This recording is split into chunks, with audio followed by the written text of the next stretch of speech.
ఇవాళ ఛత్రపతి శివాజీ జయంతి శుభాకాంక్షలు.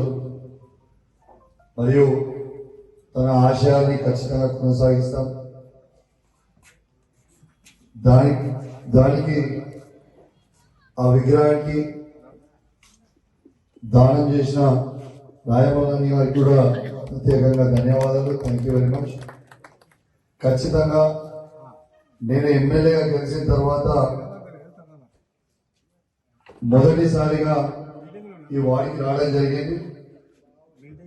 వాస్తవంగా మీ అందరూ కూడా నాకు పెద్ద ఎత్తున ఆశీర్వదించి ఈ హుజరాబాద్ పట్టణంలోనే అన్నింటికంటే ఎక్కువ ప్రతాపవాడ మీరందరూ కింది నుంచి పెద్ద ఎత్తున మెజారిటీ ఇచ్చినందుకు మీ అందరూ కూడా నా చేతులు జోడించి శిరస్సు నుంచి మరి నా ధన్యవాదాలు తెలియజేస్తా ఉన్నాను. ఖచ్చితంగా ఆ రోజు శివాజీ విగ్రహం కావాలని నేను ప్రచారానికి వచ్చినప్పుడు మా గౌరవ మున్సిపల్ చైర్మన్ గారు, వైస్ చైర్మన్ గారు, మరి స్థానికంగా ఉన్న కౌన్సిలర్ మంజుల కృష్ణ గారు ఖచ్చితంగా ఇలా శివాజీ విగ్రహం పెట్టాలని, దాంతో పాటు బాబురావు అన్న వాళ్ళ తనయుడు వేణు గారు అందరు కూడా వాస్తవంగా ఎంపడబడ్డారు. ఖచ్చితంగా ఇలా ఎక్కువ పరిస్థితుల్లో విగ్రహం పెట్టాలని అందరు కూడా చెప్తే ఖచ్చితంగా పెట్టిస్తాను. ఆ రోజు మాట ఇచ్చినట్టు అదే రోజు నేను ఇస్తాను అమౌంట్ కూడా మీకు హ్యాండ్ ఓవర్ చేసిన. దాన్ని హ్యాండ్ ఓవర్ చేసినాక దాన్ని మిస్యూజ్ చేయకుండా అద్భుతంగా విగ్రహం పెట్టి మీ అందరూ కూడా నా పేరు నిలబెట్టినందుకు మీ అందరు కూడా పేరు నా ధన్యవాదాలు, అభినందనలు తెలియజేస్తా ఉన్నాను. అదేవిధంగా ఖచ్చితంగా ఇదే విధంగా అభివృద్ధి చేసుకుంటూ పోదాం. తన ఆశయాలను కూడా ఖచ్చితంగా సాధిస్తామని తెలియజేస్తూ ఖచ్చితంగా హనుమాన్ టెంపుల్లో కళ్యాణ మండపం కూడా కట్టిస్తానని నేను ఎమ్మెల్యే గెలిచానని మాటిచ్చిన మాట తప్పకుండా మడమ తిప్పకుండా ఖచ్చితంగా కళ్యాణ మండపానికి కూడా ఫండ్స్ ప్రపోజల్ ఖచ్చితంగా పంపిస్తాం.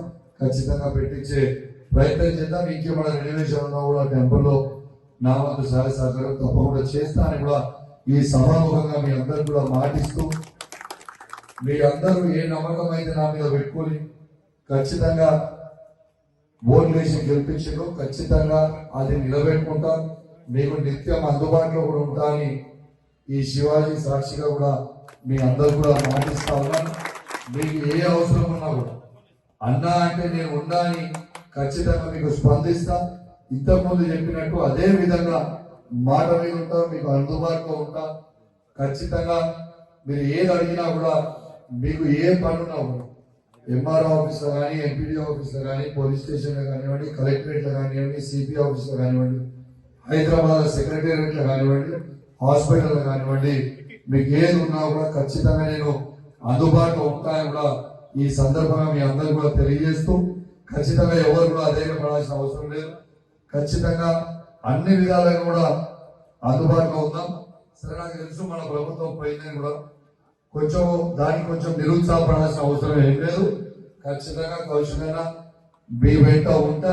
నేను అసెంబ్లీలో మాట్లాడుతూ కూడా మన హుజరాబాద్ సంబంధించిన సమస్యలు, ముఖ్యమైన సమస్యలు అన్ని కూడా లేవనెత్తినా అలా బోర్లపల్లి ఉన్నాయి కాబట్టి బోర్లపల్లి టు ఇప్పుడు సింగపూర్ రోడ్ కూడా ఖచ్చితంగా క్యాన్సిల్ చేయాలని అది ఆల్రెడీ గవర్నమెంట్ కూడా అది కూడా నేను అసెంబ్లీలో కూడా చెప్పడం జరిగింది. హుజరాబాద్ పట్టణంలో కూడా అది చిలకవాగు బ్రిడ్జ్ కూడా ఎటు పరిస్థితిలో క్యాన్సిల్ చేయవద్దు, అది టెండర్ అయిపోయింది. ఖచ్చితంగా అవసరం, అది కూడా కంప్లీట్ చేయాలని చెప్పిన.